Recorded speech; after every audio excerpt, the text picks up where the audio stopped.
Hello and welcome to the Immigrant Magazine Weekly. This is a very special edition where we are honoring the impact of the works of the late Chadwick Boseman, the starring actor in the movie Black Panther. My episode today, I have a special guest, Miss Constance Ejuma, an award-winning actress and producer. Constance has credits in theater, film, television, and commercials, and her work has given her the opportunity to collaborate with prolific artists like Nobel laureate Wole Soyinka and Academy Award nominee Sore Agdaslo. As an African actress in Hollywood and one who had the opportunity to play a role in the Black Panther starring the late Chadwick Boseman, she will not only help us celebrate his legacy, but also explore the intricate dynamics of being Black and immigrant in Hollywood. Now, if you haven't subscribed yet, this will be a good time for you to hit the subscribe button and ring the notification bell so you will be notified. Be sure to like us so that YouTube will share our videos. Chadwick Boseman portrayed the regal Black Panther, T'Challa, now one of the world's most beloved superheroes. Regardless of his racial makeup, the Black Panther movie, with Boseman's help, broke box office records all over the world. Today, as we mourn his loss and celebrate his life, we will explore what it's like to make it in Hollywood and the dynamics of the relationship between Africa and its diaspora, which was the backdrop of the Black Panther. Hello there, I see Constance is in the room. Hi Constance, how are you? Hello, I'm fine, how are you? I'm fine. Welcome to another edition of Immigrant Magazine Weekly. And given the circumstances, it's kind of a sober moment. We just lost an amazing instrumental African-American Black superstar, superhero. Yeah. Wow, Chadwick Boseman. Yeah. It's a devastating blow. It's a devastating blow to the entertainment community. It's a devastating blow to the Black entertainment community, as well as the Black community globally. To lose somebody like Chadwick, who was so young, and even though he had quite a bit of material under his belt, it was just unfortunate because we thought we had more time with him, and we were looking forward to seeing so much more of what he had to give us. So I think my biggest takeaway, and the thing that I am most grateful for, is just the recognition of the fact that he was building a legacy, and he was very intentional about that. And he made certain choices, knowing the amount of time he had left. He made the choice to give more, to continue to build this legacy, and even the choice to not share the hardship he was experiencing with his illness, I think speaks to his selflessness, and the choice to not be remembered by the disease that he was plagued with, but by the work that he did, by the stories that he told, by the sense of belonging, the sense of hope that he inspired in our community. I think that's tremendous. And that's the one thing that, I'm taking away from the entire experience, was just how much he left to us to look up to and aspire to, not just as artists, but as human beings. You know what? You've touched on a very, very important point, just about the legacy that he leaves and the life that he led. And one of the reasons I wanted to do this interview with you is because in some kind of way, in a special way, you were part of that movie that catapulted not just him, but the Black experience globally. Tell us in your own little fashion. People don't understand that the big blockbuster movies that we see, the amount of work that it takes and the amount of people involved. We don't see the credits. Most people don't pay attention to the credits, but you in some kind of way have some credits there. Tell us about Black Panther. What's the connection? Well, my connection with Black Panther, I like to underplay it because, I'm still having... I'm surprised I even got the opportunity to be a part of it. And it's something that I was really yearning for. When you talk about so many people being involved, but it also takes a long time to plan. And if you sat and looked at the credits when the film was over, there were thousands of people involved, not just a handful, not just a few hundred, thousands across multiple countries.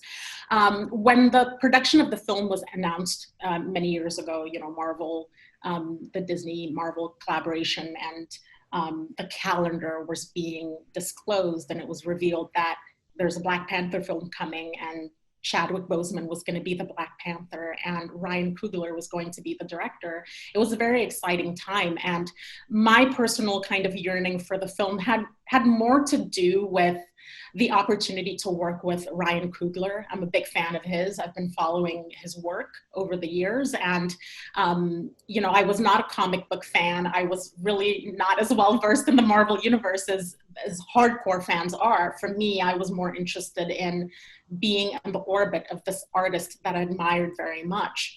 And so when castings were happening for it, you know, myself and many other of my colleagues in this town wanted to get in the room to audition for that film. I did have the opportunity to, and I did not book a role, which was very disappointing for me, obviously. I mean, anybody would be disappointed to not get to be a part of that. And a year went by, and I, like everybody else, was keeping an eye out to see, like, where are the posters? What is the trailer? When is this gonna happen? When is it coming out? Because I wanna see what the final product is. But I was very bummed out, very personally, just kind of sad and depressed that I couldn't be a part of it. And so when I found out that one of my friends was actually going to be in the film, Bamba John Bamba, I was so excited. And it's the kind of thing where you don't get it, but your brother gets it. Yeah. And you're like, yes. Yes, family got in there. Yes. I'm behind this. It's like my win too. You know, I don't get to be in it, but he gets to be it. So I feel like I'm a part of it. That was my whole attitude about it. The way I got involved was very indirect, and I call it kind of a backdoor way, because a year had gone by since I had auditioned, and production had already taken place. They had already done principal photography, and they were well into post-production and the editing process. And there was one scene in particular, that huge battle scene, where all the Wakandans are fighting amongst each other, basically. They wanted to have reshoots of that scene because there were a few elements missing, and they just wanted to enhance it a bit. And so they started to look to cast more Dora Milaje. And somebody from casting contacted me via social media. Wow. It's still a miracle how that happened. Like, why would you go through that avenue? So they contacted me, and there was something that told me, no, you should take this seriously. Because sometimes when you get approached in that way, you feel like, is this a scam? Is this a spam message? Is somebody trying to, like, get something out of me that they shouldn't be? And I'm glad that I had that faith and confidence to continue that conversation. And, you know, within a week, I was on a plane to Atlanta. Wow. You know, my first day on set, like my first few hours on set, they had me in fitting, and I was wearing the Dora Milaje costume. And I just thought to myself, what is happening right now? I was also hired as a stunt performer, which is something that I had never done before. You know, I'm not a physical actor necessarily. And so when I got this opportunity, I embraced it with everything that I had. And I said, I'm not going to say no. This is an opportunity that I have been yearning for. And now that it's in my lap, I'm going to run full force and give it my all and give it my best, because this isn't just me. It's like there's other people who would benefit from me being in this film. There's other people who would be inspired by me being in this film. And so in a way, it's not even about me at all. It's about what I represent and how I can get other people involved in this phenomenon that's happening. That's really how I saw it as. And so they had me in training for 2 weeks. Muscles ached that I didn't know I had. We were in physical training. It was very intense. It was also a very intimidating situation because I was surrounded by pros, people who are experts, who've been doing this for many years, former athletes. By the way, you're doing these scenes and you're helping to tell this big story, but none of us knew what the big story was. We weren't given a script. No way. So you had to be authentic and just be the character. Yeah, and that was the role I had. Like, I was playing a soldier, a warrior, and I had a particular responsibility, and I had to be physically fit and capable of protecting this king, and do it convincingly. But I was just there, as somebody who was helping tell the story. I wasn't there to drive the story. Correct. So when I saw the first screening of it, I sat in my chair for like 5 minutes afterwards, and I couldn't believe what I had just seen. And that you had been a part of.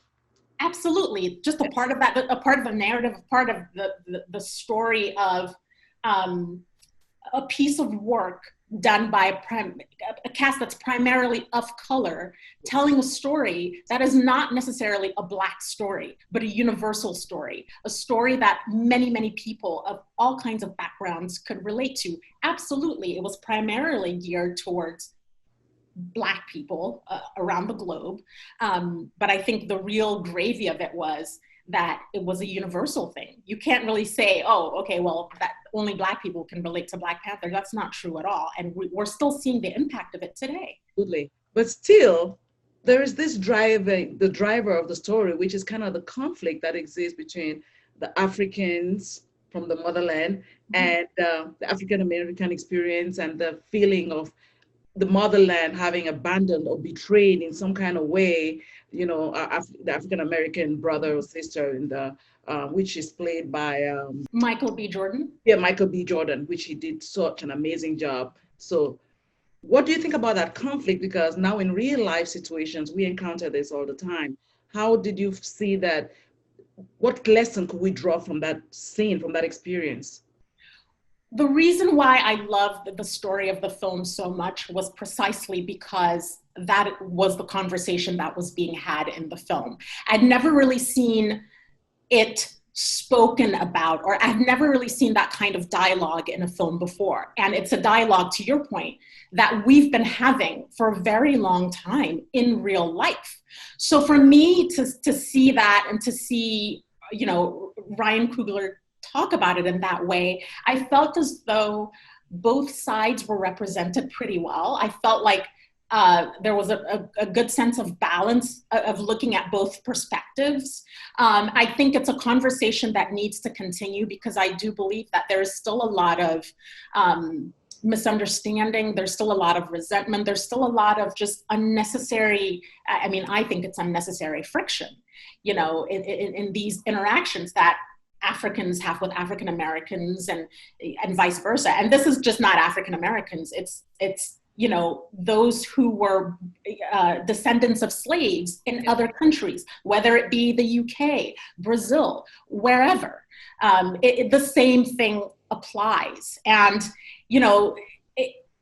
it's an interesting topic to me, and I feel very strongly about it. I also get pretty frustrated in having this conversation with Africans who refuse to see or put themselves in the shoes of the other party. I'm glad you touched on that. We just had recently, and even till today, we have lots of Africans, who don't understand when African Americans, when the Black community is out there fighting for the Black lives, not necessarily the organization as in a movement, but the Black Lives Movement. Like, do Africans realize how important it is to come together and challenge the status quo, which has really relegated Black people as second class in the society? I wonder what was going through Ryan Coogler's mind. I would love to have that conversation, why he based this movie so strongly. But I want to ask you though, you had Chadwick Boseman playing the major role, the superhero, and I understand the business of Hollywood. You have to take someone with clout and everything. But we do have Africans who have clout, but none of them was chosen to play that role. However, the reception of Chadwick playing this role, what do you think it is that made the world and Africans embrace him? Well, I think the reason why Chadwick was embraced is because he approached the whole thing with a sense of humility. Okay. He approached it with a sense of consciousness. He approached it with a sense of appreciation for the continent. You know, prior to working on Black Panther, he worked on a film in South Africa. And even in, you know, he did an interview with the Los Angeles Times where he was having a discussion about this friction between Africans and African Americans, and the things he had to say, just like it was so clear that he had thought about it, that it was personal to him, that he was interested in understanding the other side and sincerely connecting to it.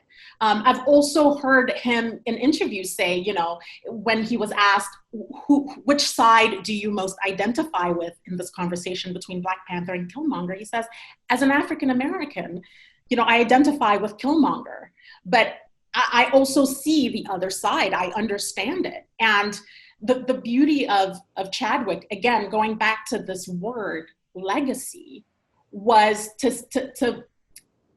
see Black people through a certain lens, to see their potential, to see their accomplishments, and to do everything he could to highlight that in order to shed a light and create a path for a future generation that may not be aware of this rich history that we come from, and how we can take that and transform it into something that's valuable to us and gives us pride and dignity and confidence that we have something valuable to contribute to the world. The reason why I think that Chadwick was embraced is because he didn't approach it with a sense of arrogance. He didn't approach it like, I know everything, but he knew enough.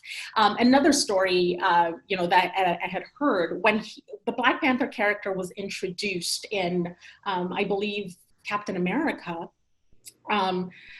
this was actually in a statement that Ryan Coogler released recently on the passing of Chadwick, where he said, when I first got the role of directing this film and the research I was doing into the character as well as the actor who was playing it, I was told that when he and the actor who plays his father in the film, South African actor, Chadwick suggested that they do their dialogue in Xhosa.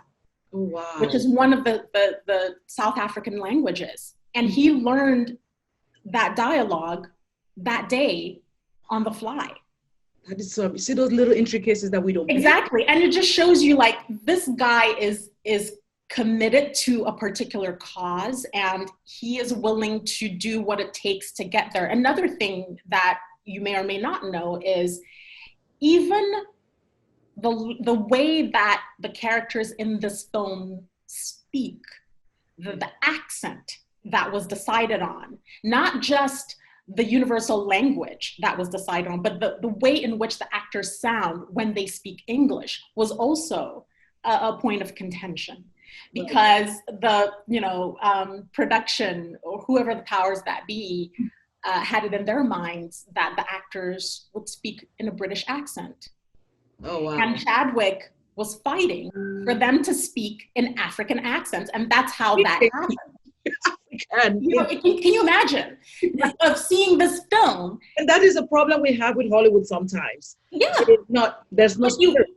But you need people who are willing to fight, yes. Even for these small victories. They mean a lot.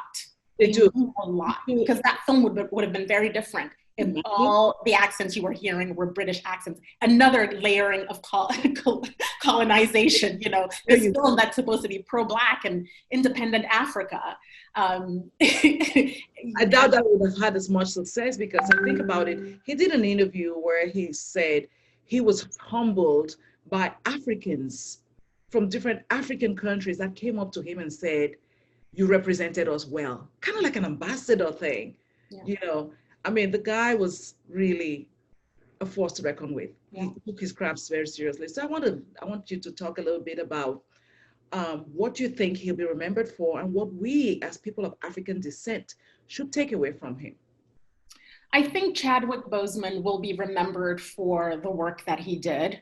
I think he will be remembered for the types of characters that he portrayed. Jackie Robinson, Thurgood Marshall, James Brown, people like that, people who elevated the status of Black people in this country. He will be remembered for those types of roles. I think he will also be remembered for being conscious about his image to the extent that, you know, he was very selective about the roles that he chose to play. And early on in his career, he had the opportunity to work on a soap opera. He did a couple of episodes, and the producers of that show recognized his talent, and they pulled him aside and they said, hey, like, we see a great future for you. We see a place for you on the show. What do you want? And so he started asking them questions, questions like, okay, you know, this character that I'm playing is a thug, quote unquote. Yeah. Where's his character? Where's his father? Where's his mother? So dad was in jail, mom was a Did he kind of infuse a human spirit, the human element, not just to tell a story? Yeah. He was basically insisting that we be conscious of the stereotypes that are being portrayed and the role that we play in either diminishing those stereotypes or continuing to perpetuate them. And I think that really was the first lesson for him, where he realized, oh, wait a minute, this is not the kind of work I want to do. This is not the path I want to go down. And, you know, I know this speech has been circulated, around since his passing, but the speech he made at his alma mater, Howard University, where he was basically encouraging these new graduates and saying, look, you may have to go the road less traveled, and that road may be longer and it may be more difficult. But if you have a vision, if you have a mission, your mission will get you where you need to be. Just commit to it and make every sacrifice you need to make. But the job will always be there. But what is your mission in this life? What are you here to do? What are you going to leave behind when you leave? And we're feeling that from him because he set that example. He lived by his word. His word. You know what? And I'd like to just end that segment with Chadwick on that note. What is your mission? What are you living for? So speaking of which, what are you working on these days? Well, you know, COVID has slowed things down in the industry significantly. I know productions are picking back up. People are doing commercials and TV shows to a certain extent. But I'm working right now on a film project with an artist by the name of Zina Sarawiwa. She's a British Nigerian artist, and we are working on a film together. And I can't say much more than that, but I'm very, we're having a great time. I'm very excited about it. And I think it'll, I'm definitely working in a way that I haven't approach work before, and I'm very excited about that.